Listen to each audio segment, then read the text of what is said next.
السلام علیکم ورحمۃ اللہ وبرکاتہ۔ دوستو، کیا آپ جانتے ہیں کہ حضرت موسیٰ علیہ السلام کی زبان میں لکنت کب پیدا ہوئی؟ اس معلومات کو جاننے سے پہلے آپ ہمارے چینل کو سبسکرائب اینڈ ویڈیو کو لائک ضرور کریں۔ تو اس کا جواب ہے کہ جب آپ کی عمر 3 سال کی تھی تو فرعون ایک دن آپ کو گود میں کھلا رہا تھا کہ اچانک آپ نے ان کے چہرے پر تھپڑ مار دیا، جس سے فرعون گھبرا گیا کہ شاید یہ وہی بچہ ہے جو میری سلطنت کے زوال کا یعنی خاتمے کا باعث ہوگا۔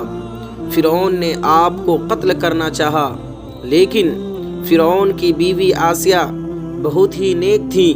انہوں نے یہ کہہ کر ٹال دیا کہ ابھی یہ بچہ ہے، اس میں عقل و شعور کہاں ہے۔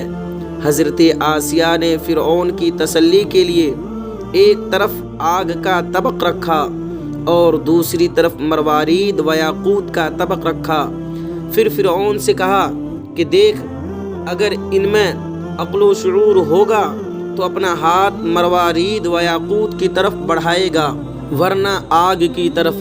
حضرت موسیٰ علیہ السلام نے اپنا ہاتھ مروارید و یاقوت کی طرف بڑھانا چاہا، لیکن حضرت جبرائیل علیہ السلام نے آپ کا ہاتھ پکڑ کر آگ میں ڈال دیا اور آپ نے اس میں سے ایک انگارہ اٹھا کر منہ میں رکھ لیا، جس سے آپ کی زبان جل گئی اور اسی دن سے زبان میں لکنت پیدا ہو گئی۔